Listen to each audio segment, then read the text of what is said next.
E aí, galera, tudo bem? Nós estamos aqui no Colégio Nacional para mais uma dica de filosofia para que você possa arrasar no Enem desse ano. Eu sou a professora Cristiane e vou trabalhar com vocês aí um assunto que costuma aparecer bastante no Enem, que envolve a modernidade. A gente brinca, né, que na modernidade nós temos o trio parada dura da epistemologia, que são esses amiguinhos aqui, ó. Vamos dar uma olhadinha aqui na fotinha deles.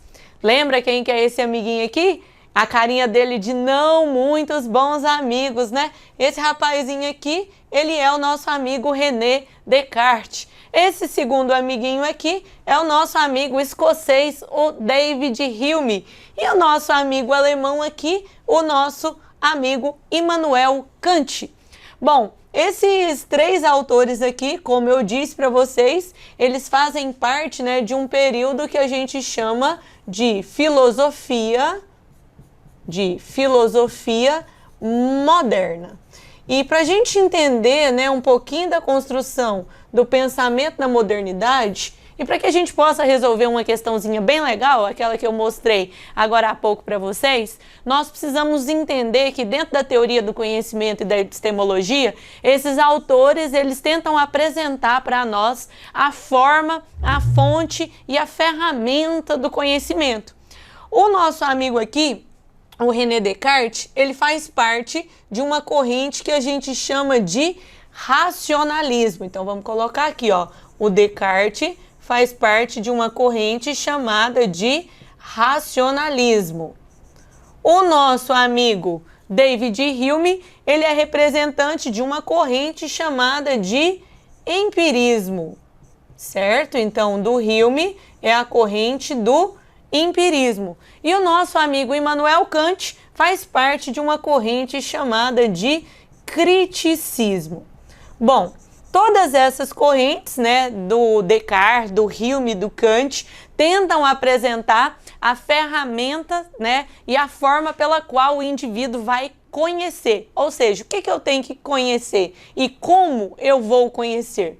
A corrente, né, do racionalismo vai falar assim, olha, a fonte de todo o nosso conhecimento, deixa eu pegar uma canetinha colorida diferente aqui, para o racionalismo, ó, começa com razão. Então, de acordo com o racionalismo, a fonte de todo o nosso conhecimento é a razão. Para o empirismo, por sua vez, a fonte de todo o conhecimento são os nossos sentidos. E o criticismo, né, do nosso amigo Immanuel Kant defende que a fonte de todo conhecimento, na verdade, é uma junção, uma união da nossa racionalidade com os nossos sentidos.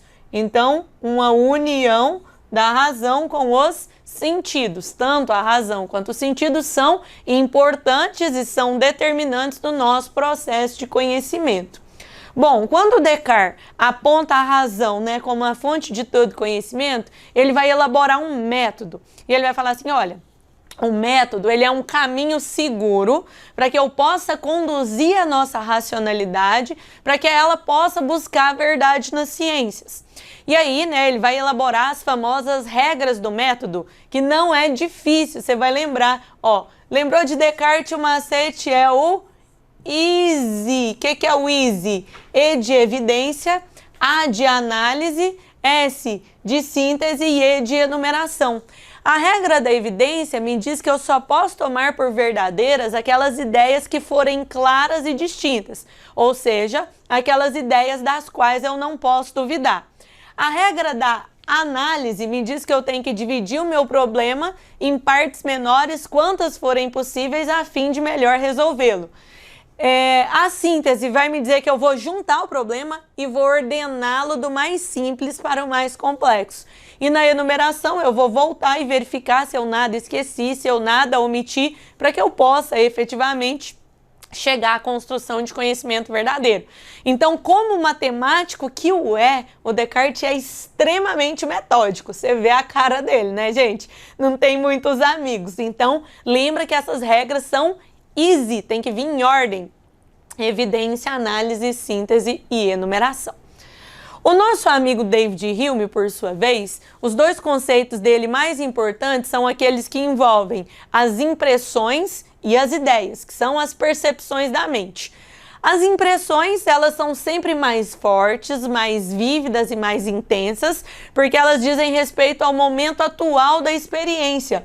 Já a ideia, de acordo com o nosso amigo aqui, olha que fofinho David Hume, né? Ele vai dizer que a ideia é quando você se lembra de uma experiência que você já vivenciou. Então, lembrando dessa construção, né? Relação, impressão e ideia. A impressão sempre mais forte, mais vívida e mais intensa. A ideia mais fraca, menos vívida e menos intensa. Tem uma frasezinha que você não vai esquecer de jeito nenhum, que a impressão precede a ideia. Ou seja, a impressão, ela sempre vem primeiro. Não tem como a mente construir uma ideia se antes ela não tiver uma impressão. Então, esses dois são os principais conceitos para você se lembrar lá na hora da prova do Enem, do nosso amigo David Hume. E esse amigo aqui, hein? O Kant. O que você vai lembrar dele para a tia Cris? Olha, Kant vai falar assim, cara, Descartes e Hume ficaram brigando demais. Falaram, ó, é a razão a fonte de conhecimento. Hume falou, não, são os sentidos. O Kant vai dizer, olha, a verdade é que tanto a razão quanto os nossos sentidos são importantes e são determinantes no processo de construção e de elaboração do conhecimento. A partir da razão e dos sentidos, é possível que você construa a revolução copernicana na filosofia. Você lembra quem foi um cara chamado Nicolau Copérnico? Ele foi um rapazinho que criou a teoria do heliocentrismo. Antes dele, vigorava uma teoria chamada de geocentrismo. Esse cara aqui, ó, ele ficou muito feliz em ver essa teoria. Falou assim, olha, na verdade, agora nós vamos fazer uma revolução copernicana em filosofia. Então, ao invés de inverter o centro do universo, nós vamos inverter o centro, mas agora o centro do conhecimento. Então, eu, Kant, defendo que não mais o objeto deve estar no centro do conhecimento, mas sim o sujeito. Por isso que Kant vai dizer que o conhecimento nada mais é do que a forma que o sujeito põe nas coisas. Cris, mas por que agora o sujeito está no centro e o objeto não mais? Porque o objeto, gente, ele não pensa. O objeto, ele não tem capacidade racional. Logo, o sujeito é cognoscente, que é conhecedor, e o objeto cognoscível, que é o objeto do nosso conhecimento. Certinho? Beleza? Então, deu para pegar aí? E para você ainda não esquecer, vai aí aquela dica maravilhosa dessa professora que tinha o sonho de ser cantora, mas nunca conseguiu. Vamos lá, ó, tem uma musiquinha para você lembrar para mim desses três autores, ó. O Descartes é o racionalista e o Hume é o empirista. Também tem o Kant, que é o criticista, usa a razão e sentidos. Vai! Aprendeu aí? Fácil demais, né? Ó, vamos mais uma para você aprender de verdade? O Descartes é o racionalista e o Hume é o empirista. Também tem o Kant, que é o criticista, usa a razão e sentidos. Vai, né? Acho que você aprendeu. Qualquer semelhança com outras músicas existentes por aí é mera coincidência, tá bom, gente? Então não pode esquecer desse trio Parada Dura, porque ele é fundamental lá na sua prova do Enem. Mas agora a tia quer te mostrar de verdade como que esses filósofos vão cair lá no Enem. Para isso, nós vamos dar uma olhadinha aqui, ó, rápida, né? Numa questãozinha que já caiu no Enem. Olha só, questão do Enem que envolve a teoria do nosso amigo Descartes, que envolve a teoria do nosso amigo David Hume, e você vai ver ainda que nos comentários ainda tem uma tentativa de confundir com a teoria do nosso amigo Immanuel Kant. Então vamos lá, texto 1. Experimentei algumas vezes, ó, presta atenção, ó, que os sentidos são enganosos e é de prudência nunca se fiar inteiramente em quem já nos enganou, porque quem me enganou uma vez pode me enganar novamente. Que é isso? Quase música de sertanejo, sofrência, né? Vamos lá. Gente, no Enem, uma dica muito importante que eu dou a vocês é prestar atenção, ó, que ele sempre coloca aqui de qual filósofo que é esse texto. Então, ele tá te dando uma dica, ó, presta atenção que eu vou te perguntar desse texto. Bom, continuando aqui, aí tem o texto 2. Sempre que alimentarmos alguma suspeita de que uma ideia esteja sendo empregada sem nenhum significado, precisaremos apenas indagar de que impressão deriva essa suposta ideia. Ó, eu te contei isso agora há pouco. Só tem como a mente ter uma ideia se antes ela tiver uma impressão. E se for impossível atribuir-lhe qualquer impressão sensorial, isso servirá para confirmar a nossa suspeita. Ou seja, só tem como a mente produzir uma ideia se tiver uma impressão. E se você olhar aqui comigo, olha só que legal, esse texto é do nosso amigo David Hume, tá? Então olha só que legal, ó, uma questãozinha conectada, né? Que traz aí tanto elementos da teoria do racionalismo quanto da teoria empirista, né? Ou seja, aquela teoria que defende que a fonte de conhecimento são os nossos sentidos. Então presta atenção, ó, o que ele quer, ó. Nos textos, ambos os autores, quais autores? O nosso amigo Descartes e o nosso amigo David Hume, se posicionam sobre a natureza do conhecimento, certo? A comparação dos excertos permite assumir que Descartes e Hume. Presta atenção. Então, ele não quer só para o Descartes e nem só para o Hume. Na verdade, ele quer uma comparação entre a teoria do nosso amigo Descartes e a teoria do nosso amigo David Hume. Vamos ver aqui as alternativas junto com a tia? Olha só, Descartes e Hume defendem os sentidos como critério originário para considerar um conhecimento legítimo. E aí, o que você acha, hein? Até parece boa essa questão, não parece? Mas olha só o que ele quer. Ele quer para Descartes e Hume. O Descartes gosta dos sentidos? Não, o Descartes vai falar que os sentidos são enganosos. O Hume gosta dos sentidos? Gosta, o Hume adora os sentidos. Só que o problema é que ele quer a comparação. Essa alternativa A, ela tá errada por causa disso aqui, ó. Porque ambos defendem os sentidos? Não, apenas Hume que defende os sentidos. Então, se fosse só para a teoria do nosso amigo David Hume, essa questão ela estaria certa, tá? Vamos ver a alternativa B? Ó, entendem que é desnecessário suspeitar do significado de uma ideia na reflexão filosófica. Presta atenção, de acordo com a teoria do nosso amigo Descartes, se eu quiser chegar a algum conhecimento, a primeira coisa que eu preciso fazer é colocar todos os meus juízos em suspensão. Cris, mas o que significa colocar os juízos em suspensão? Significa colocar tudo aquilo que eu acredito em dúvida. Significa colocar tudo aquilo que eu acredito em questionamento. Então, é desnecessário suspeitar? Claro que não. Tanto é, gente, que é importante uma coisinha lembrar aqui, ó, do nosso amigo Descartes, que o ponto de partida dele, gente, é a dúvida.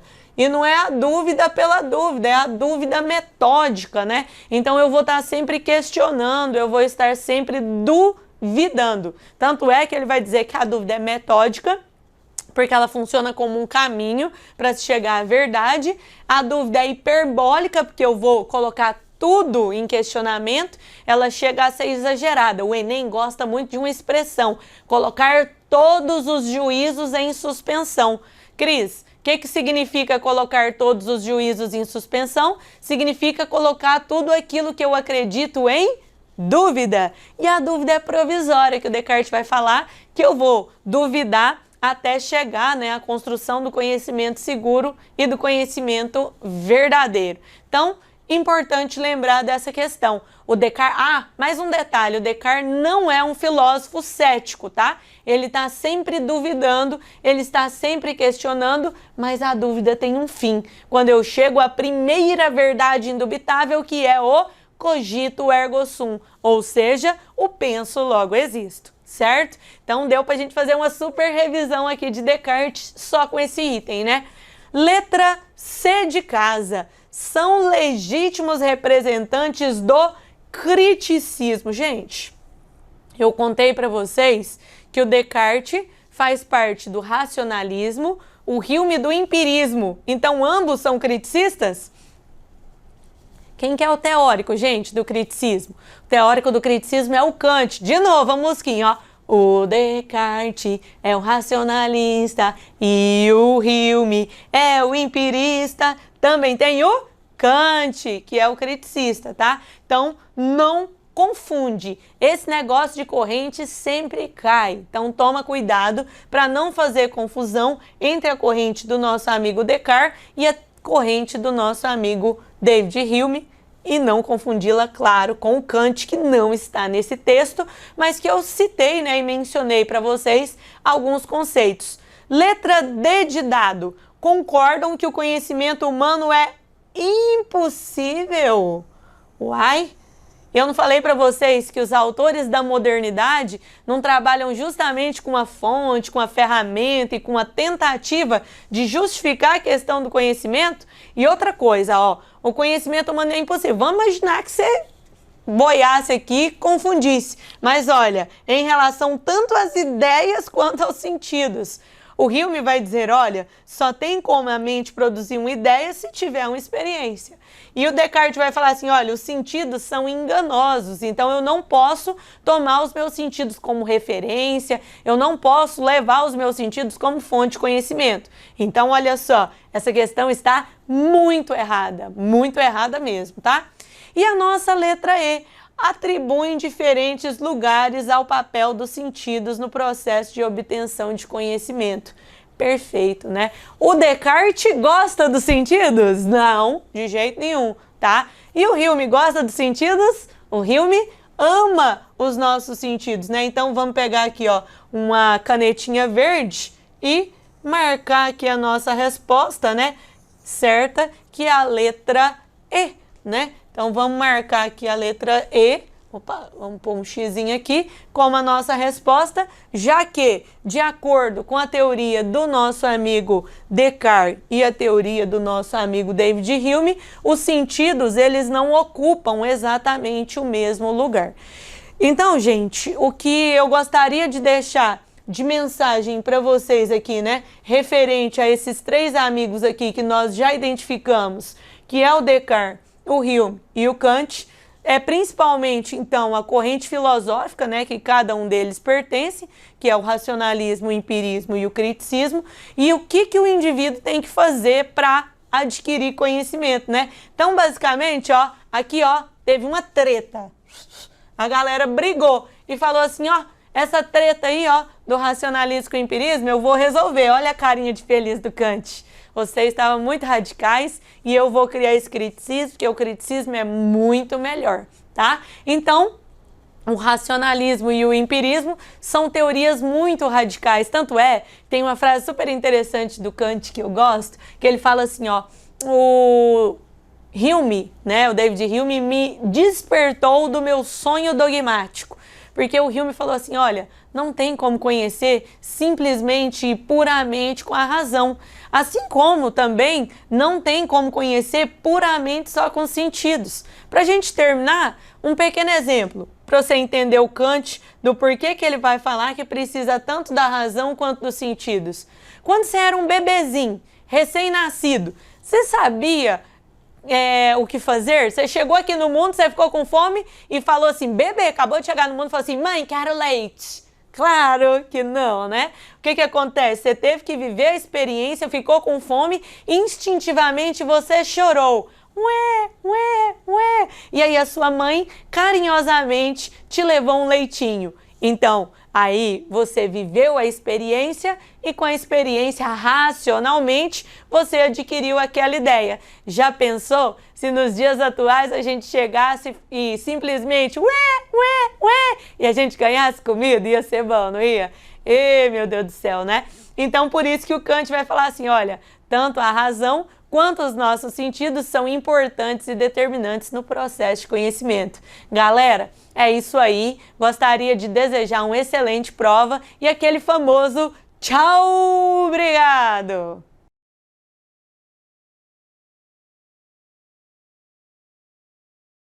E aí, pessoal, tudo bem? Meu nome é Luca, eu sou professor de Geografia do Colégio Nacional e hoje eu vim fazer também com vocês a revisão para o Enem, com algumas questões aqui selecionadas da prova do Enem, para melhorar aí a preparação de vocês e solucionar alguns problemas que são muito característicos das provas de Geografia.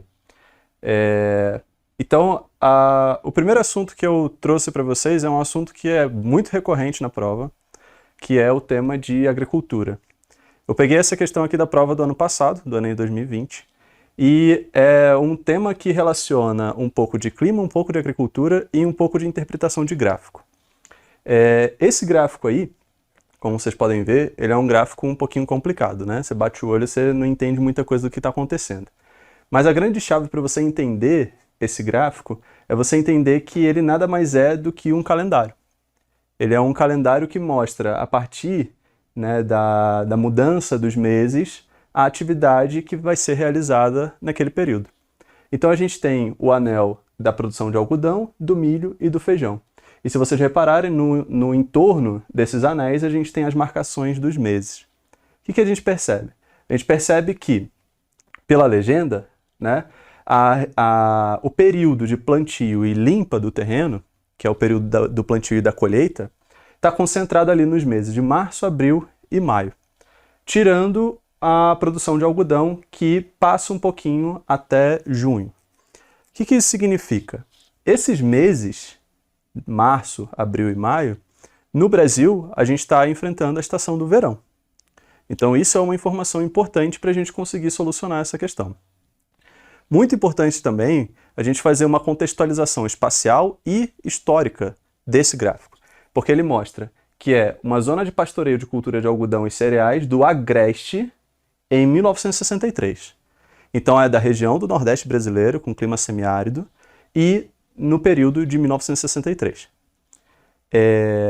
Quando a gente lê, então, o enunciado e as alternativas, a partir dessas informações, a gente já começa a fazer algumas eliminações. Então, primeiro, a dinâmica produtiva apresentada na imagem tem como estratégia central.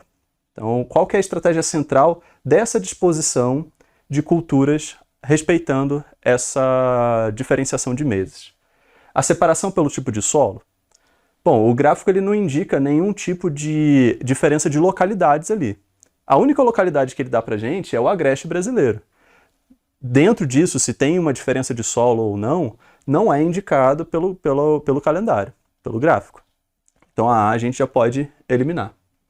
B. Exportação da colheita sazonal. Bom, ele está falando aqui de esse termo, sazonal, ele dá o período de estações.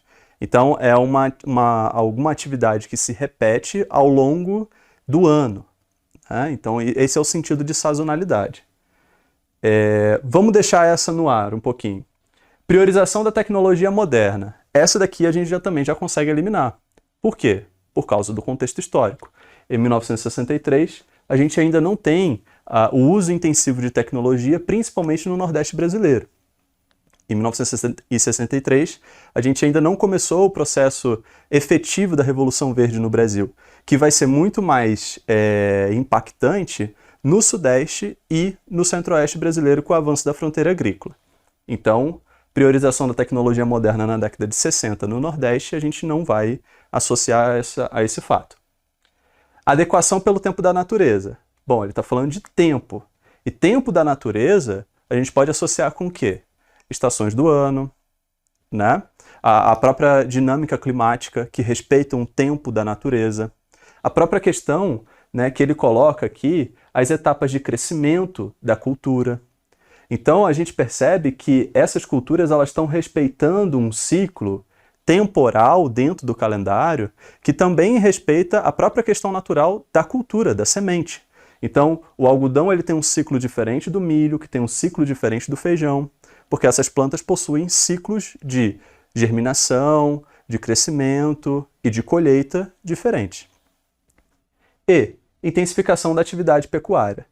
A gente percebe que a pecuária está presente no calendário. Tem uma etapa importante ali da atividade da pecuária, mas ela não é uma intensificação. A gente não percebe que a pecuária ela domina essas etapas, esse tempo, né, de etapa produtiva. Mas vamos ver com um pouco mais de detalhe por que a correta, então, é a D. Bom, que nem eu falei para vocês, é importante a gente fazer uma contextualização, né? Então, a gente percebe que o agreste brasileiro ele é caracterizado pelo clima semiárido. O clima semiárido, eu peguei esse climograma aqui de Cabaceiras, na Paraíba, que é uma das cidades mais secas do Brasil. A gente percebe que tem uma pluviosidade bem baixa, mas ela é existente. A gente percebe que tem um período em que tem uma pluviosidade mais concentrada. Justo em quais meses? Março, abril, maio e junho. Quando a gente joga esses meses aqui para o calendário, a gente percebe que são justamente os meses em que vai ser feito o plantio. Porque é necessário água, irrigação, para a semente germinar. Então eles aproveitam essa dinâmica natural, esse tempo natural, para fazer o calendário do plantio e da colheita. É importante lembrar também que o semiárido ele tem a vegetação característica da caatinga, né? E a própria caatinga ela tem uma sazonalidade, ela respeita ciclos naturais. A caatinga a gente tem a imagem de que ela é seca, né? É uma vegetação extremamente árida, e é. Mas a caatinga ela também tem a sua sazonalidade de mata verde. No período em que a gente tem as maiores chuvas concentradas, né? A gente tem uma mudança da paisagem da caatinga para uma vegetação um pouco mais verde. Então, é importante a gente associar que o clima e a vegetação estão sempre relacionados, né? Um não exclui a dinâmica do outro. Perfeitos? Então, vamos para a próxima questão, que é uma questão também do Enem de 2020, essa daqui já envolvendo um outro tema que está relacionado com os conhecimentos básicos da geografia, né? Então, as categorias de análise da geografia, os conceitos, né, de espaço geográfico, os conceitos de lugar, região, paisagem, que são as categorias de análise. Então, vamos ver aqui. Menino de engenho. A minha mãe sempre me falava do engenho como um recanto do céu. E uma negra que ela trouxera para a criada contava histórias de lá, das moagens, dos banhos de rio, das frutas e dos brinquedos, que me acostumei a imaginar o engenho como qualquer coisa de um conto de fadas, de um reino fabuloso. Antes da gente ir para as alternativas, a gente já consegue atribuir a essa interpretação, né, uma atribuição de valor, né, um valor positivo, um valor saudosista, né? E aí ele fala o seguinte: o conceito geográfico que define a relação descrita no texto entre o indivíduo e o espaço é... Se a gente for analisar as categorias de análise da geografia e qual delas possui uma relação de afeto, de valor, só tem uma. E essa é a categoria de lugar. Então, vamos ver essas categorias e qual que é a definição de cada uma delas. Então, primeira coisa que a gente tem que relembrar aqui. A geografia é uma ciência que estuda o espaço geográfico. Esse é o objeto de estudo da geografia. E o que é o espaço geográfico? O espaço geográfico é sempre a relação entre o homem e o meio onde ele se reproduz, né, e desenvolve as suas ações sociais. Então, o meio seria o espaço natural. O homem seria a esfera social, política, econômica e tudo que a esfera social vai desenvolver. O lugar é a categoria da relação subjetiva. Então, sempre quando tiver essa conotação de atribuição de valor, seja ele positivo ou negativo, é uma relação estabelecida no lugar. Então, por exemplo, a sua casa, o seu quarto, né? Qual é o seu lugar preferido no mundo? Tudo isso são atribuições de valores. Então, a gente tem uma relação subjetiva, ou seja, de cada um, do sujeito, que ela pode ser de afeto ou aversão. Beleza? Só relembrando alguns termos, quando é de afeto, topofilia. Quando é de aversão, topofobia. Topo significa lugar. A categoria de rede, ela já traz uma outra interpretação. Ela não tem atribuição subjetiva. A rede é a partir de um sistema de objetos e um sistema de ação. Então, uma rede ela é estabelecida através de fluxos. Então, você tem fluxos de mercadoria, pessoas, capital, informações, transportes. Esses fluxos eles se estabelecem a partir de uma rede. Então, a rede ela é uma categoria que ela conecta pontos, conecta espaços, através de um sistema de objetos, que é a infraestrutura, seria, por exemplo, a estrada, o carro, e o sistema de ações, que seria, por exemplo, as pessoas que estão sendo transportadas nesse carro, as mercadorias que estão sendo transportadas num caminhão, a informação que está sendo transportada por um sistema de informação, o próprio capital. Beleza? O território. O território, a primeira coisa que vocês têm que lembrar é que o território ele é limitado. Então ele é delimitado, ele tem fronteiras, ele tem limites. E o que vai condizer o limite desse território? As relações de poder. Então, o território ele é um espaço determinado pelas relações de poder. Geralmente, a maioria dos autores atribuem que as relações de poder, o poder máximo que é atribuído dentro de um território é o poder do Estado. Então, por exemplo, eu posso ter territórios de facções criminosas diferentes numa região periférica. Porém, o Estado tem o poder soberano sobre esses outros poderes menores. Então, tem autores que vão defender, por exemplo, que as áreas de favela atribuem territórios de determinada facção, e tem autores que vão falar que não, que o território é o território do Estado. Então, é importante vocês terem essas duas interpretações sobre a categoria de território. A categoria de região você só cria uma região, que é um recorte do espaço geográfico, a partir de um critério específico. Então vamos supor, eu quero dividir o Brasil em regiões econômicas. Então eu vou separar o Brasil em regiões econômicas semelhantes. Eu quero separar o Brasil em regiões políticas, ou regiões culturais, ou regiões climáticas. Então eu escolho um critério de seleção, e a partir desse critério de seleção eu recorto o espaço em regiões. Então, a região ela é muito usada para diferenciação. Como que eu diferencio um espaço de outro? E quem precisa dessas diferenciações e dessa separação do espaço em critérios semelhantes ou divergentes é o Estado. Os governos, então, vão usar muito as categorias de região para fins administrativos. E, por fim, a paisagem. A paisagem é a categoria de percepção. Então, a paisagem ela vai ser percebida pelos sentidos, não só pela visão, tá? A visão é um dos principais, mas não é o único. E ela pode ser ou natural ou cultural. Natural quando você não percebe tanta interferência humana nesse espaço.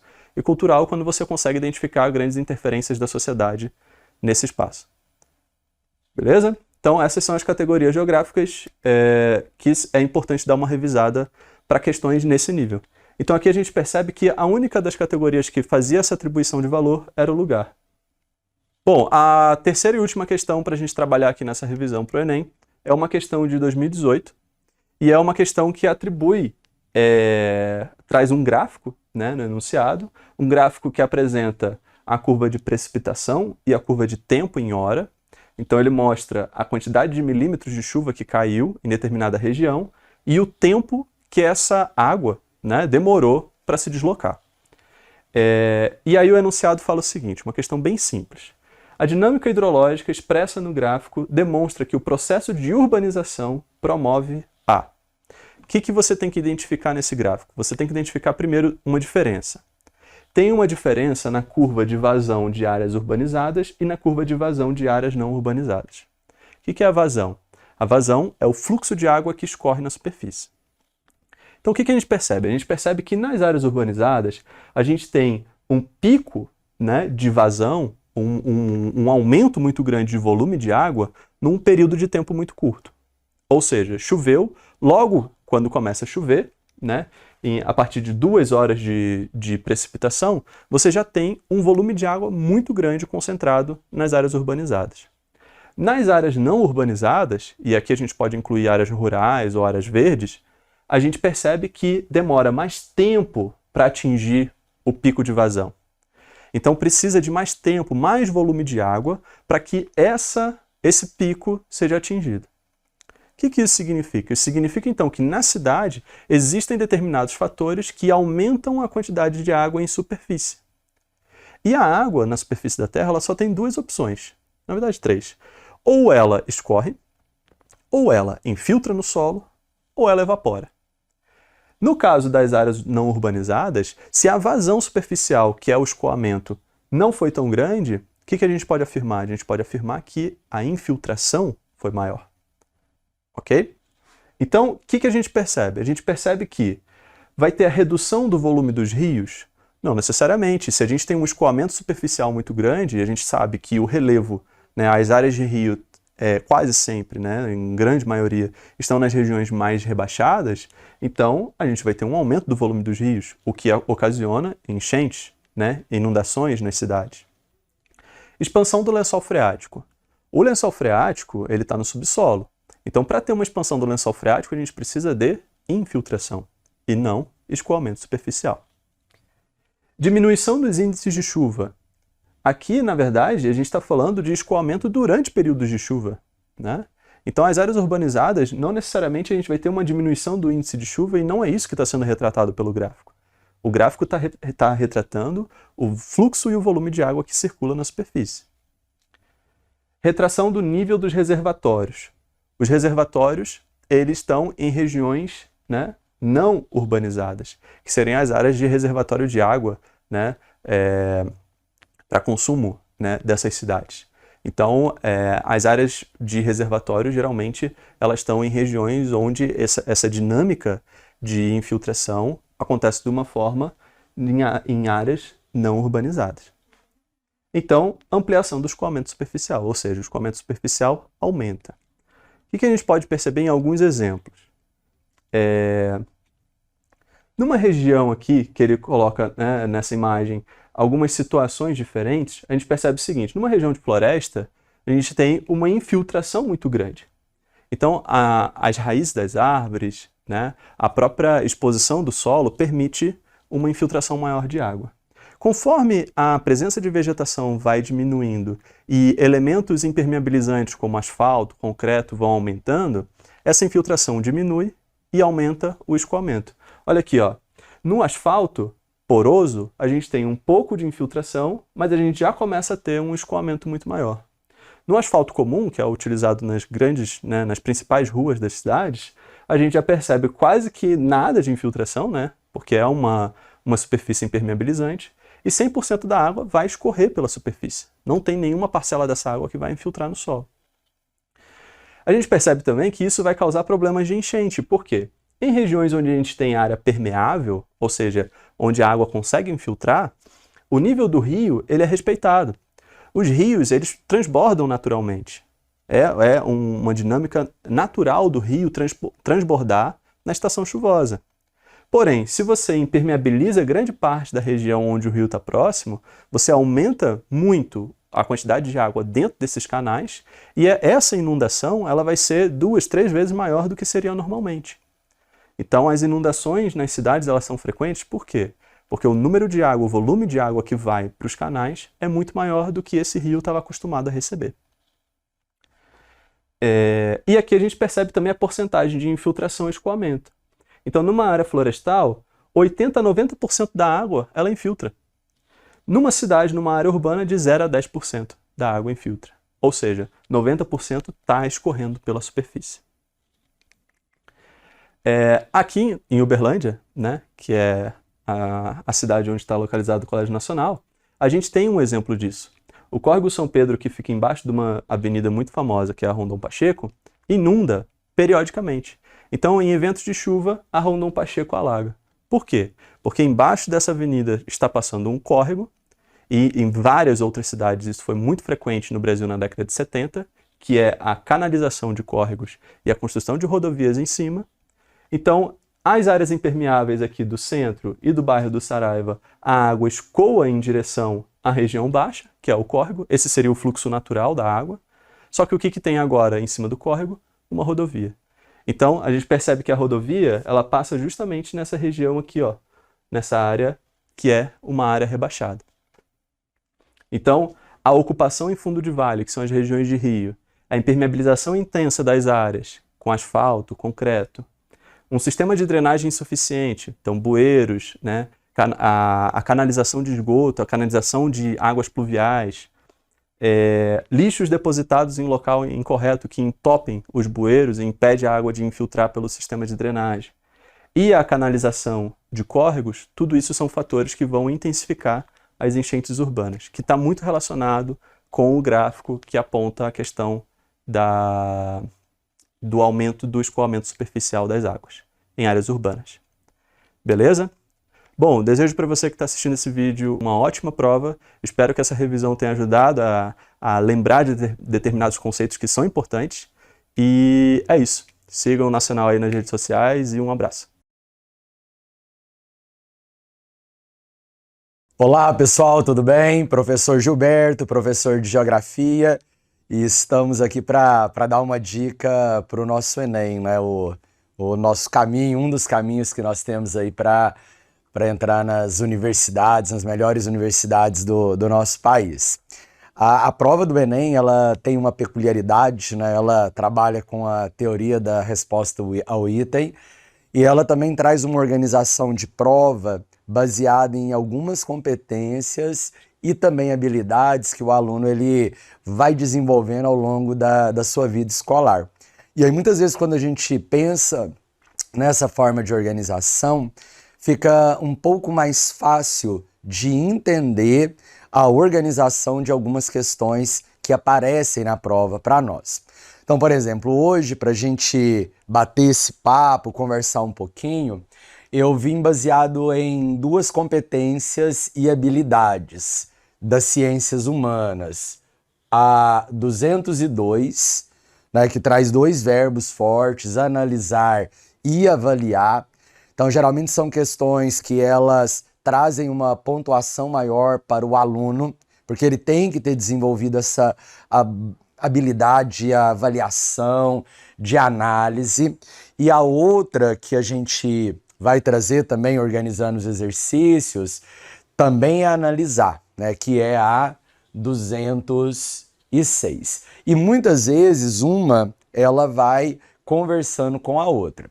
Então, por exemplo, a 202, ela vem muito com a questão da tecnologia. Então, ela é muito baseada nos impactos que a tecnologia trouxe para a sociedade. Primeira revolução, segunda revolução industrial, especialmente a revolução tecnocientífica e informacional, que é a terceira revolução, e agora também a revolução 4.0. Então, olha só, várias questões em vários tipos de conteúdos diferentes são criadas com essa característica, né? Como que a tecnologia impacta em povos e sociedades, nos diferentes fluxos de pessoas, fluxos de mercadoria, de dinheiro, e como é que isso interfere em decisões políticas, econômicas e sociais. Então pode ser uma questão de urbanização, de agricultura, de modais de transporte, de atividade industrial, que dá para ver se nós desenvolvemos essa capacidade, se eu consigo analisar como que a tecnologia interfere nos fluxos, né, nas decisões políticas. E baseado nisso, a gente percebe que muitas questões, elas vêm ligadas a esse processo. A terceira revolução industrial, chamada de revolução tecnocientífica, e junto com ela, a revolução verde. Dá uma olhada aqui, galera, por exemplo. Uma das questões que a gente vai comentar, então ela vai falar da Revolução Verde, anos 60, né? Então, o período que o mundo já começa também a respirar a terceira revolução industrial. Esse uso de tecnologia, né? Então, o aluno precisa dominar que a Revolução Verde é a tecnologia mais aprimorada chegando ao campo e as consequências. Agora, olha esse termo aqui, gente. Olha o tanto que ele vai ser amplo para nós, né? O volume de consequências da tecnologia no campo. Pode ser no trabalho, pode ser no meio natural, pode ser no volume de produção. Então, isso aqui dá para quem cria as questões uma possibilidade gigantesca de trabalho. Nessa que a gente escolheu para discutir, o examinador vai buscar uma desvantagem para o pequeno produtor. Então, olha como que a questão ela vai trabalhando a pergunta, ela vai direcionando a pergunta para ter a melhor resposta possível. Então, nesse caso, tem que ser uma desvantagem, tem que ser para o pequeno produtor e fala da expansão do modelo. Porque a gente, durante a nossa vida, né, no ensino médio, a gente vai trabalhando essa ideia, ó, vem a tecnologia, como é que fica para o grande, como que fica para o pequeno? Então essa vai trazer essa característica. É uma questão recente, né, caiu no Enem há pouco tempo, então ela já mostra de cara no enunciado que ela vai falar da Revolução Verde, explica um pouquinho como é que ela se dá nessa disseminação das tecnologias, traz um outro detalhe interessante, que é a questão dos exemplos desse processo, e até vai levar a ideia da monopolização, né? Como é que esse pacote de tecnologias é monopolizado pelos países mais desenvolvidos e também pelas grandes empresas do setor, né? Então aqui vem o comando que a gente acabou de falar. A desvantagem tem que ser para o pequeno produtor desse modelo, nesse modelo baseado no uso de tecnologias como fertilizante, herbicida, fungicida. Então como é que isso é para o agricultor, né? Em se tratando do pequeno agricultor, ele vai ter acesso a tudo isso, principalmente dentro, né, de um modelo que começa a se desenhar de um Estado participando menos da economia, né? Então a gente tem que ficar atento, porque se esse pacote, gente, de tecnologia, ele não chega para todos os produtores, o pequeno ele vai sofrer, porque existe um custo de investimento inicial que é necessário ser feito. Então, nesse caso, foi uma questão tranquila, porque os itens, né, eles estão todos incorretos, mesmo que o comando fosse outro, porque não vai ter estagnação, né? Não vai diminuir a lavoura de monocultura, elas vão aumentar, não vai ter restrição ao controle a pragas, ele vai aumentar, né? Agora, existe uma elevação do custo de cultivo inicial. Então, se o produtor ele não tem acesso a essas tecnologias e ele não consegue bancar esse custo, ele vai ficar ultrapassado. Então, muitas vezes, galera, uma consequência traz outras consequências. Uma delas, nesse caso, a gente vai enxergar aqui, será o êxodo rural. Esse produtor ele não vai conseguir se manter no campo, ok? Então aqui o gabarito melhor seria a letra D. Agora, o que poderia ter acontecido nessa questão, gente? A gente tem encontrado aqui nas alternativas frases também verdadeiras, né? Mas que não explicassem o comando da questão. Então poderia ter falado aqui, por exemplo, ó, nesse cenário houve um aumento das lavouras de monocultura. É verdade, mas não responderia a questão porque não iria se tratar do pequeno produtor. A prova do Enem tem muito disso e aí eu queria que ficasse essa dica.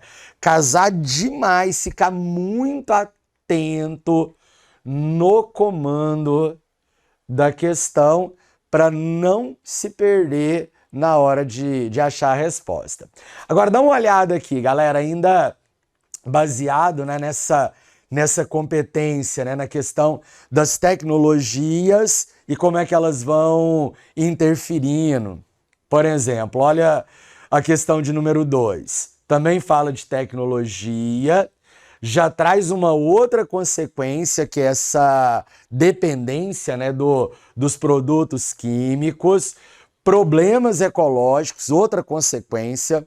Hoje, por exemplo, o pessoal fala muito, aparece muito em prova a questão das abelhas. Uma das preocupações aí com o que é jogado nas lavouras é a questão das abelhas. Aparece demais nas nossas provas de uma forma geral. E a questão do trabalho também, viu, galera? Em várias habilidades do Enem, em várias habilidades, há uma busca para o aluno avaliar, né, para o aluno identificar mudanças no perfil do trabalhador. E aí, da mesma forma, sempre o mesmo raciocínio. Seja na indústria, no comércio, no turismo. Ó, se a gente está vivendo um momento de um maior avanço tecnológico, vamos precisar também de um trabalhador com maior qualificação, né? Agora, como atingir essa qualificação é uma outra discussão. Depois teremos um exercício para avaliar. Então, essa questão 2, ela também traz um contexto, coloca aqui anos 50, particularmente prefiro os anos 60, uma agricultura com maior produtividade, que é a agricultura intensiva, né? Então faz uma mudança nos últimos 30 anos, atinge países pobres, um termo que a gente não gosta muito de usar, mas na hora de interpretar um exercício não vai fazer diferença. E aí vem deixando claro a expectativa, fala, ó, existe nesse cenário uma crescente dependência dos produtos químicos em escala global e no nosso país não vai ser diferente, ok? Então essa dependência, galera, de produto químico, de equipamentos com tecnologia maior, muda todo o cenário, inclusive do trabalhador. Então, quando a gente passa a olhar, a gente dá uma olhada aqui, ó, queda dos níveis de contaminação do solo. Não, se eu tenho mais produtos químicos, a tendência é ter até uma contaminação maior. Retomada de técnicas tradicionais. Apesar de ser uma vontade hoje você articular o que há de mais novo com conhecimentos locais e tradicionais, não é o que predomina. Eles vão sendo deixados de lado para técnicas novas. Desvalorização financeira. Não, viu, galera? Pelo contrário, onde você vai chegando com a modernização, a terra vai valorizando. Então, quando a pessoa compra uma terra em fronteira agrícola, ela vai ganhar dinheiro produzindo e aquele imóvel que ele paga um valor bom hoje, conforme a infraestrutura, conforme aquela área for se tornando produtiva, esse espaço vai valorizando. É o que acontece hoje no norte do Mato Grosso, no Pará, em Tocantins, né? Inibição dos fluxos migratórios, não. Ou seja, uma área de atração, como uma fronteira agrícola, ou uma área de repulsão, onde a concentração de terra está avançando. Eu gosto muito aqui, galera, do sul do Brasil, ó. O sul do Brasil, quando a soja chega, a tecnologia chega, muda a estrutura fundiária, ela fica mais concentrada e aí ela vai deslocar para outras áreas da população daquela região. Agora aqui fica claro, ó, aumenta a demanda por trabalhadores mais qualificados. Então, às vezes a gente fala em sala de aula, olha, uma máquina, né? Eu gosto de desenhar, gente. Uma máquina, ela vai substituir até 80 trabalhadores. Na minha cabeça, isso aqui é uma colheitadeira. Então eu falo, ó, vai substituir. Só que dos que vão ficar, galera, praticamente nenhum vai operar essa máquina. Tá? Os que vão operar essa máquina são trabalhadores novos, às vezes até gente que sempre morou na área urbana. Questão que eu gostei muito. Outra que eu acho interessante, gente, agora juntando duas habilidades. A Revolução Verde, né, com a questão da tecnologia e os impactos de uma forma geral, e essa aqui, onde a gente faz uma análise da ocupação humana. Então, nesse caso aqui, galera, da questão que a gente escolheu, ela vai mostrar essa análise de ocupação com a questão da infraestrutura. Inclusive, esse ano foi um ano que os professores, de uma forma geral, no nacional, né, em outros colégios, estão muito atentos à questão da infraestrutura, porque é um ponto chave para qualquer economia respirar num pós-crise. E como o nosso país, né, ele tem um crescimento aqui da área de fronteira agrícola, né, gente? As bordas, as franjas da Amazônia, aqui a região do Topiba ou Mapitoba, pegando aí o Maranhão, Tocantins, Bahia, Piauí, o nosso país ele começa a trazer mais a infraestrutura para o interior. Então aqui qual que é a expectativa de quem cria a questão? Se o aluno entendeu que a mudança na lógica de produção do nosso país, ela fez alavancar a infraestrutura em outras regiões. Inclusive em um momento, né, a gente pega aí esses últimos 20, 30 anos, que o Brasil ele volta a investir em outros modais de transporte, como o sistema ferroviário, como as hidrovias. Inclusive nem precisa ter medo, viu, galera? A participação no sistema rodoviário diminuiu porque aumentou aí o sistema ferroviário e hidroviário nos últimos anos. Então, ao longo do nosso curso, a gente fala dessas ferrovias atendendo essas novas áreas, da ampliação do porto de Itaqui, lá no Maranhão, outros portos do Nordeste que vão aumentando, né, a capacidade das exportações brasileiras, vai tornando o nosso país mais competitivo, longe do que a gente gostaria, mas houve um avanço nesses últimos 30 anos, tem que ficar antenado. Então a questão ela fala desse conjunto, né, orquestrado aí pelo agronegócio, como que isso vai alterando a infraestrutura e traz o comando, fala, olha, o mapa, e aí já te dou a dica, gente, prova do Enem, entre as habilidades está a leitura de gráfico, mapa e imagens de uma forma geral. Então, na prova do Enem, nunca é meramente ilustrativo. Tem informações ali importantes para nós, ok? Leitura do texto também, né? Então, um complementa o outro, indicando a expansão das rodovias nessas áreas. Então, quando a gente faz a análise dos itens, a gente vê uma projeção do escoamento produtivo. Ah, Gil, mas durante o ano a gente escuta que houve uma reprimarização da economia. Sim, né? A indústria brasileira ela deu uma encolhida nos últimos anos, mas não é primarização, já é uma estrutura organizada. Substituição do modal? Não, pelo contrário, ele aumentou nos últimos anos. Retração do contingente demográfico? Não.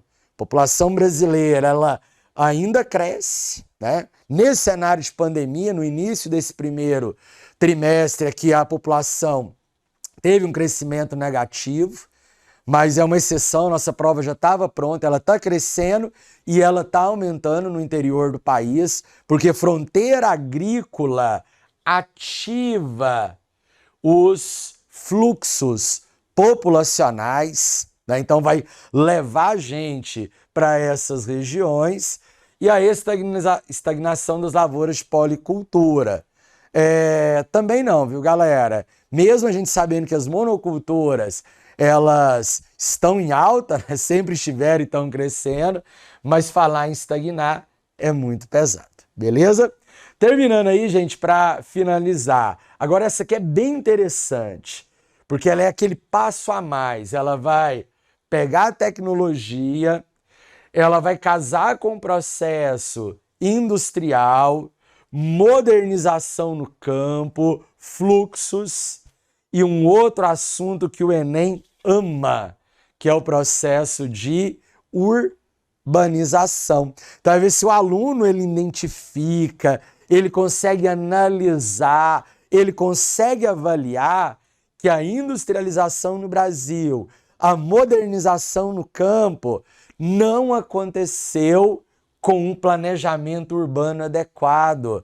Então, nós vamos ter um fluxo de pessoas que vão inchar as cidades. Em aula, nós usamos o termo hipertrofia com muita facilidade. Então, essa questão ela vai falar da expansão das cidades, né, dos grandes aglomerados urbanos e vai desenvolvendo. Século XX, então o Brasil ele viveu um intenso processo de urbanização no século XX, especialmente depois do Juscelino, porque é quando as indústrias transnacionais vão ampliar o parque industrial brasileiro. Claro, né, gente? Primeiro nas metrópoles, como São Paulo, anos 90, e você não esquece desse movimento para o interior, desse movimento aí para cidades de porte médio, belezinha? Então, ele fala dos arranjos. E aí a galera vai finalizar com a gente falando assim, olha, opa, voltando aqui, os processos descritos. Então, a gente vai ter uma área de crescimento nas periferias da cidade. Porque o que a gente percebe? Essa população que vai chegando, ela não vai ter renda para morar nas áreas mais organizadas. Então a gente vai tendo uma ampliação da área urbana no sentido das periferias. Esse termo periferia ainda utilizado como áreas mais restritas aos melhores serviços. Inclusive, muitas delas em áreas de morro, né, gente? Que é muito comum na faixa litorânea. Então, particularmente, é uma questão que eu gosto demais, porque casa tecnologia, todos os processos que ela vai interferir no Brasil, na produção industrial, na produção agrícola, e como que isso culmina com a questão dos problemas urbanos. E aí a gente começa a fazer uma reflexão. Se o Brasil vai continuar modernizando a agricultura, se nós temos ainda uma grande quantidade de pessoas no campo, vai continuar tendo fluxo para a cidade. Só que agora a gente tem a oportunidade de organizar isso de uma forma diferente do que foi no passado. Vai acontecer? Não vai? Só depende aí de nós. E a última dica para a gente poder finalizar, as formas de ocupação, né, de uma maneira geral do espaço. Então, novamente, tecnologia, né, como é que ela vai interferir nesse fluxo. Agora traz aqui, gente, uma região que vem muito nas provas, a região norte do nosso país. A área de fronteira agrícola, uma das áreas mais atrativas, percentualmente falando. Inclusive o Enem faz muito esse jogo de palavras, viu, galera? Crescimento relativo e o crescimento absoluto. Hoje, em números absolutos, o Sudeste ainda é a região mais atrativa do Brasil. Mas percentualmente, o Norte é a que mais atrai. Mais de 30% de quem vive no Norte do Brasil chegou lá nos últimos anos. Destaca aqui uma área, né, que é o Pará, porque a fronteira agrícola ela já avança da Amazônia para o Pará. Logo, logo, a maior produção de gado de corte no Brasil já será no estado do Pará, né? O gado geralmente é o que vai abrindo a fronteira, né? A galera chega, compra a área, tira a madeira e aí vem com gado. E aí ele faz outra coisa que o Enem ama, né? Os textos. Então cita aqui um termo que é a várzea, aquelas áreas que alagam uma determinada época do ano, né? Então vai comentando com a gente sobre o processo, fala também do extrativismo, porque a ideia nesse exercício, galera, é se o aluno também consegue analisar o choque de interesse, né? Então, diferentes formas de ocupação em um mesmo espaço. Então, nesse caso, as comunidades locais que vivem aí com o extrativismo. Inclusive, uma dessas comunidades, galera, uma dessas comunidades, ela nem tá aqui deixa eu só fazer um detalhezinho aqui, gente, só um minutinho.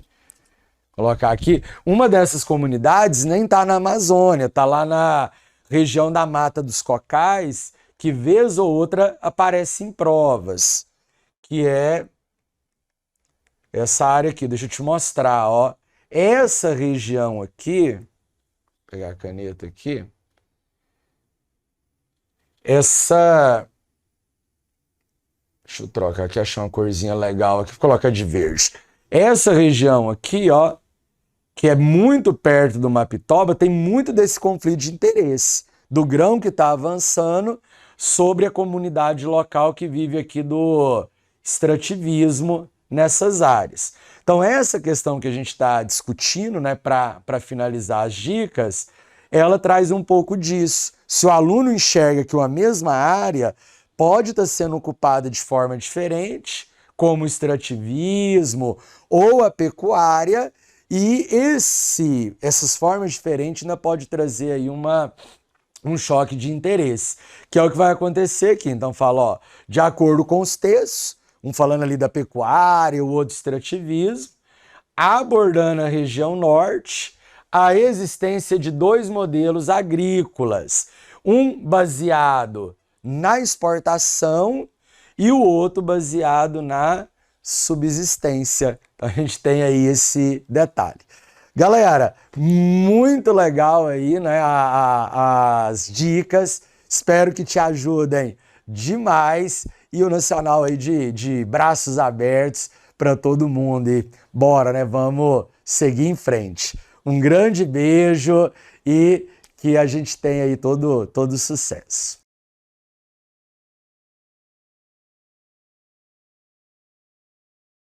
E aí, garotinhos e garotinhas! Olá! Pessoal, vamos lá para uma dica aqui com relação à nossa reta de chegada relacionada a Enem, né? Então vamos trazer algumas dicas aqui importantes relacionadas ao nosso Enem, tá? E eu quero começar com uma dica relacionada à cartografia. Cartografia, tá? Do ponto de vista da cartografia, vamos lembrar um pouquinho de certas teorias, como por exemplo, quando você pensa no movimento de rotação da Terra. Todo mundo recorda o que é rotação da Terra? Rotação da Terra é a Terra girando em torno do seu próprio eixo. É isso daí. É o conceito de movimento de rotação. Só que nós devemos lembrar que nesse movimento de rotação do nosso planeta, a Terra gira em torno do seu próprio eixo. Se ela está girando em torno do seu eixo geográfico, então essa Terra gira da onde para onde? Da direita para a esquerda, né? Da esquerda para a direita, no sentido horário ou anti-horário? O correto é que a Terra gira do oeste para o leste. Então, quando observamos o movimento de rotação da Terra, temos que lembrar que ela gira do oeste para o leste. Girando do oeste para o leste, aí, aqui nós traremos um monte de informações importantes. Então, o Sol faz um movimento aparente do leste para o oeste. Nesse movimento de rotação, tá? A Terra girando do oeste para o leste, quanto tempo ela gasta? Aproximadamente 24 horas. Não é exatamente 24 horas, mas nós arredondamos para 24 horas. Lembrando que no movimento de rotação da Terra, a Terra girando em torno do seu próprio eixo, ela traz algumas coisas importantes. Então, nós definimos dias e noites. Por que tem dia? Por que tem noite? Por que tem um lugar que está claro? Por que tem um lugar que está escuro? Devido ao movimento de rotação. Além dos dias e das noites, o que esse movimento de rotação também influencia? Com certeza na movimentação dos ventos, tá? Na circulação atmosférica. Lembra da grande circulação geral da atmosfera? Aquele negócio que talvez venha na sua cabecinha de ventos alísios, contralísios, ventos de oeste. Não se esqueçam que graças a esse movimento de rotação da Terra, os ventos, quando estão chegando na linha do Equador, vão para o oeste. Então, por isso que nós teremos os alísios de Nordeste, os alísios de Sudeste.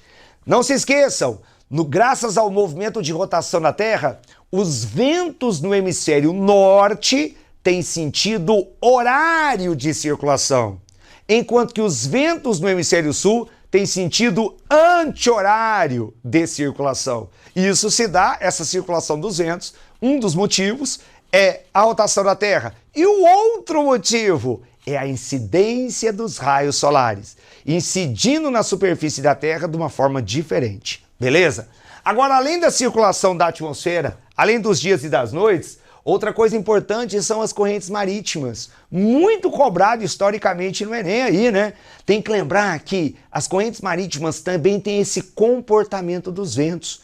Na medida em que as correntes marítimas estão chegando na linha do Equador, não conseguem acompanhar o movimento de rotação da Terra, então elas vão no sentido oeste, tendo um padrão geral de circulação do hemisfério norte no sentido horário, do hemisfério sul no sentido anti-horário.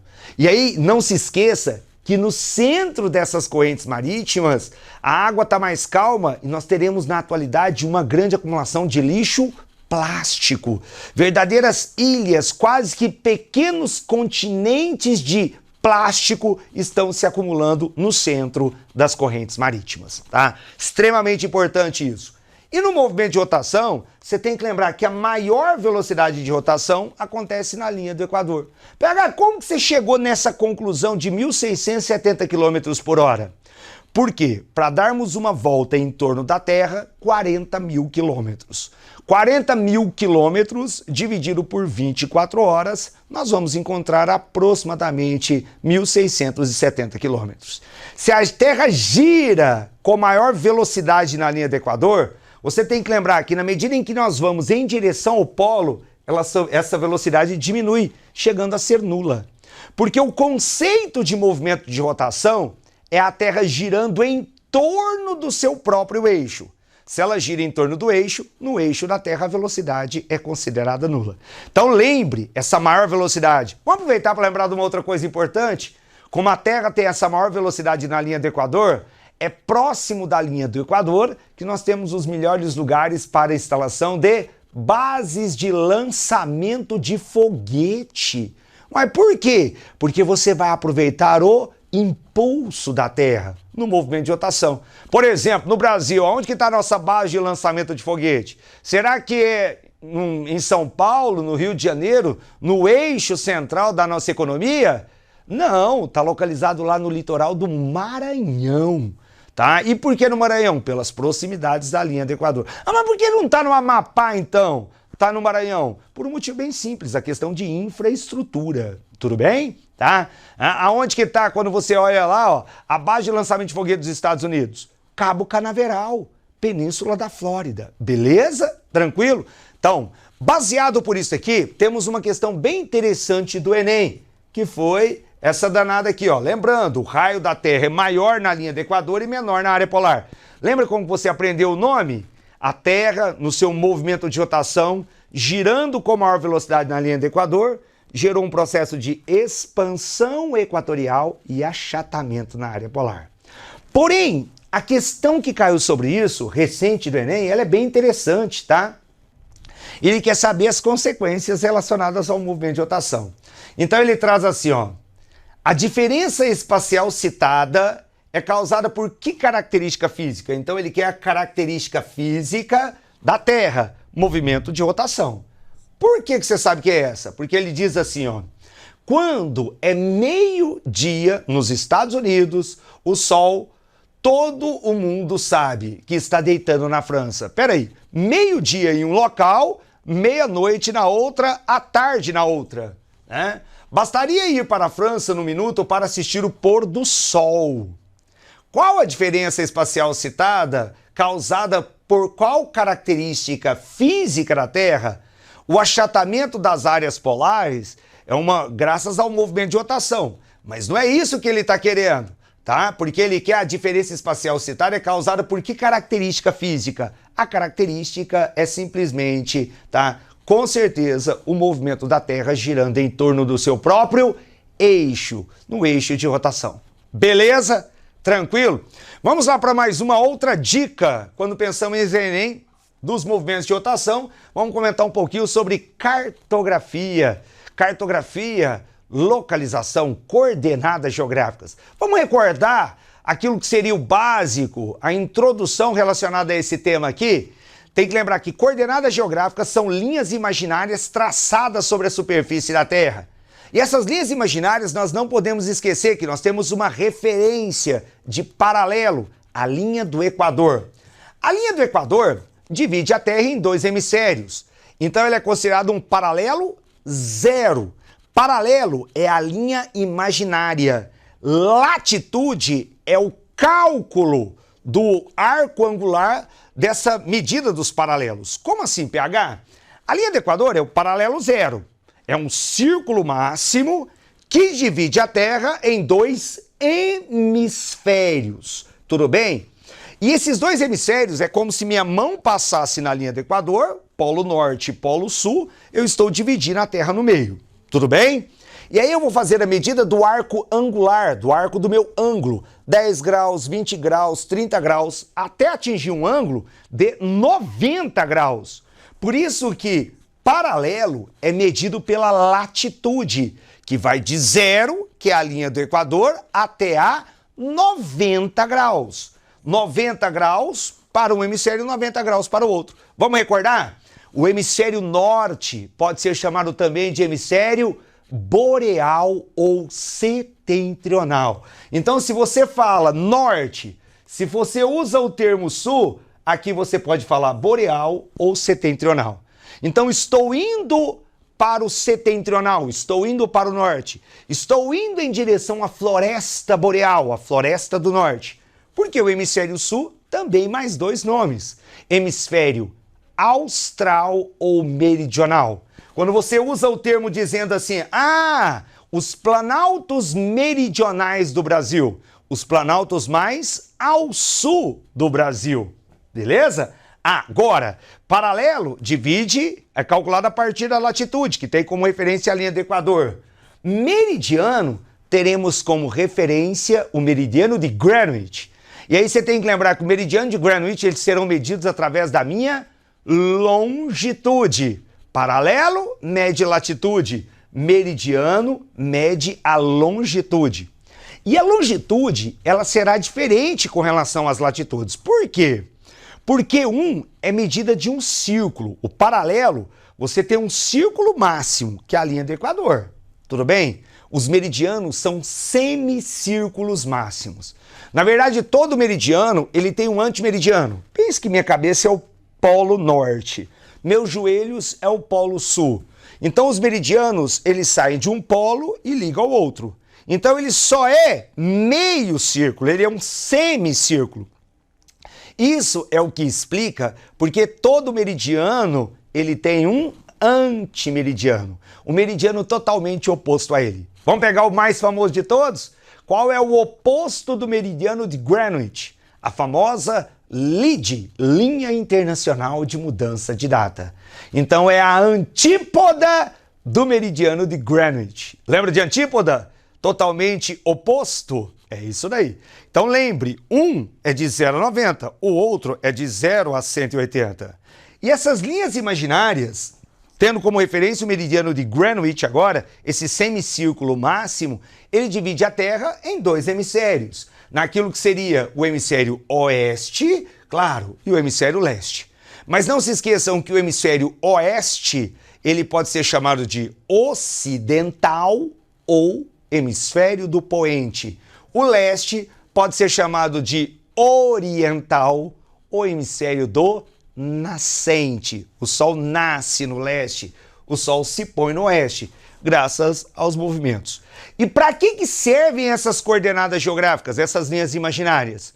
Localização. Localização de um acidente geográfico, localização de um ponto na superfície da Terra. Eu estou aqui sobre uma localização. Por exemplo, estamos aqui gravando na cidade de Uberlândia, que tem como coordenadas geográficas 18 graus de latitude sul, 48 graus de longitude oeste. Então, pela localização, 18 graus sul, 48 graus oeste estaria neste ponto. Tudo bem? Então, lembrando, para que servem as coordenadas? Localização. E tivemos uma questão bem interessante no Enem, cobrando esse tema aí, ó. Ele traz no texto, o autor anota sua coordenada geográfica, que é, no texto, o autor anota sua coordenada. Quem é o autor? Amir Klink, um grande navegador brasileiro aí, né, solitário, que já enfrentou aí os oceanos, percorrendo. E o texto dele é muito interessante. Ele fala, né, pensando nas correntes e preste a entrar num braço da deriva da corrente do Golfo, para o norte. Lembrei-me de um vidro de café solúvel vazio. Coloquei no vidro uma nota cheia de zeros, uma bola cor-de-rosa. Anotei a posição e data, latitude, 49 graus 49 minutos, norte, longitude 23 graus 49 oeste. Tampei e joguei na água. Nunca imaginei que receberia uma carta com uma foto de um menino norueguês segurando a minha bolinha de gude com a estranha nota de zeros. Interessante, né? Ele estava no Golfo do México, lançou esse vidro de café solúvel e aí ela percorreu foi levada graças à corrente do Golfo. Saindo do Golfo do México, essa corrente vai em direção à Europa, tá? Então, Mar do Norte na Europa. Olha só que loucura. Quem nunca assistiu um filme de um pirata, né, colocando lá um recado dentro de uma garrafa, jogando no oceano e essa garrafa aparecendo em outros lugares? As correntes marítimas, elas são extremamente importantes. Lembra lá o Papai do Nemo entrando numa corrente marítima? Quando você acorda lá procurando o Nemo, junto com as tartaruguinhas? Correntes quentes, correntes frias, que não só influenciam no clima, mas influenciam na economia, na circulação, na navegação. Todas elas têm uma importância significativa. Mas aqui ele queria, não era a importância da corrente marítima, ele queria o lance da coordenada geográfica.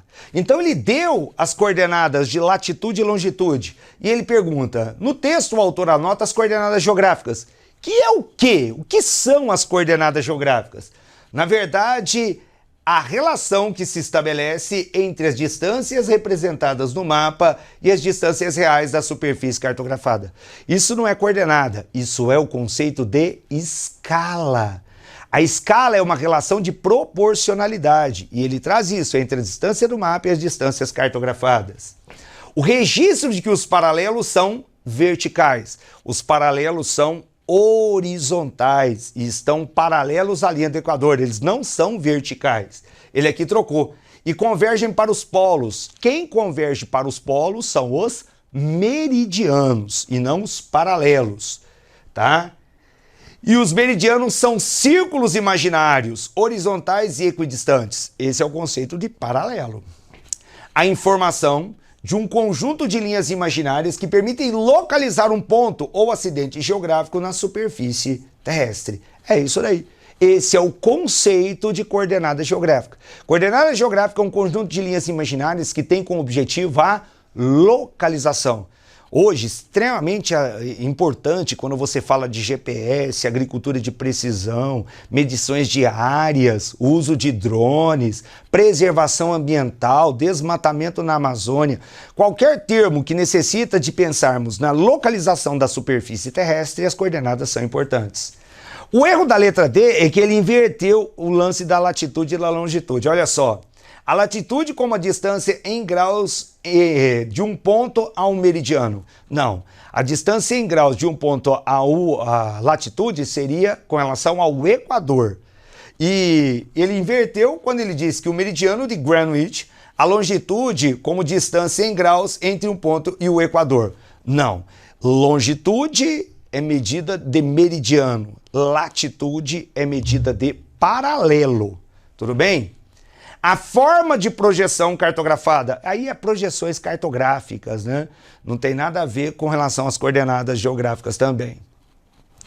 Vamos lá! Aqui, ó, pessoal, mais uma diquinha, lembrando um pouquinho sobre aquilo que está relacionado, tá? A localização. E aí sobre escala. Vamos recordar um pouquinho de escala? O que é escala, PH? Vamos colocar aqui as informações importantes. O que eu tenho que lembrar de escala? Primeiro, eu tenho que lembrar que escala é uma relação de proporcionalidade entre as dimensões reais e as dimensões cartografadas. Então a escala, ela pode ser numérica, tá joia? Ou gráfica. No caso aqui, a escala nominal ou numérica. Lembre, maior escala, maior riqueza de detalhes. Porém, maior escala, maior riqueza de detalhes, visualizando áreas menores. Menor escala, menor riqueza de detalhes, visualizando áreas maiores. Vamos pegar um exercício aqui do Enem, tá? Para a gente interpretar um pouquinho sobre essa escala. Olha só. As figuras representam a distância real, Dzão, entre duas residências e a distância proporcional, Dzinho, em uma representação. Então ele trouxe, eu tenho que lembrar, primeira coisa aqui, que escala é Dzinho sobre Dzão. Dzinho, distância do mapa. Dzão, distância real. Beleza. As quais permitem estabelecer as relações espaciais entre o mapa e o terreno. Para a ilustração apresentada, a escala numérica ou nominal correta seria qual? Primeiro passo, ele me deu o Dzinho, 40 milímetros. Ele me informou o Dzão. O Dzão, a proporção é de 2.000 metros. O que eu faço aqui? Eu jogo tudo para a mesma unidade de medida. Eu poderia jogar tudo para metro, tudo para milímetro, tudo para centímetro, tanto faz, tudo bem? Para fazer uma coisa bem simples aqui, eu vou jogar tudo para milímetro. Então, quilômetro, hectômetro, decâmetro, metro, decímetro, centímetro, milímetro. Então eu joguei os 2.000 metros, decímetro, centímetro, milímetro. Tá tudo em milímetro? Posso cortar os milímetros. Então acabou a unidade de medida, porque a escala é uma relação de proporção entre as distâncias reais e as distâncias cartografadas adimensional. Um zero em cima, um zero embaixo. Vamos cortar também. Então ficou 4 para, olhando ali, 200.000. Beleza. A escala sempre será 1 por alguma coisa, 1 para alguma coisa. 4 dividido por 4, 1. 200.000 dividido por 4, 50.000. Encontramos a escala, a letra C. Beleza? Bora aproveitar para fazer uma outra recordação agora, saindo um pouquinho de cartografia. Vamos lembrar, ler climograma. Olha só, todo mundo recorda o que é um climograma? É um gráfico termopluviométrico. Termo por quê? Porque de um lado eu vou ter a temperatura, do outro eu vou ter a precipitação. Popularmente, chamamos de climograma. Nesse caso, as colunas representam a quantidade de água, tudo bem? A linha representa a minha temperatura. O que eu noto? Que eu poderia fazer a leitura desse gráfico dizendo que ele é marcado por um período mais quente, verão, quentes e secos, invernos, frios e mais úmidos. E o primeiro passo que eu devo observar é que esse climograma, com certeza, ele é do hemisfério norte. PH, por que você sabe que ele é do hemisfério norte? Porque eu vejo que as maiores temperaturas estão localizadas no hemisfério norte. Então, verão do norte, olha, meio do ano. Beleza? Tranquilo. E aqui, olha só, observando esses dois gráficos, olha, o clima mediterrâneo do hemisfério norte, o clima mediterrâneo do hemisfério sul. Tudo bem? Tá? Vamos lá, só pegar isso aqui como referência, esse gráfico. Olha, olhando os gráficos eu vejo quem é do norte, quem é do sul. Então, subtropical é do sul, temperado é do norte, mediterrâneo do norte.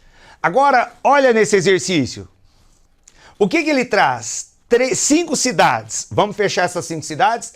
As temperaturas médias mensais. Qual é a conclusão que eu chego? As maiores temperaturas estão no meio do ano. Se está no meio do ano, então eu vou descartar as 2 cidades que são do hemisfério sul, Porque eu sei que essas temperaturas é de alguma localidade do hemisfério norte, porque no meio do ano está sendo verão. Vou descartar a cidade do Cabo e a cidade de Sydney. Beleza.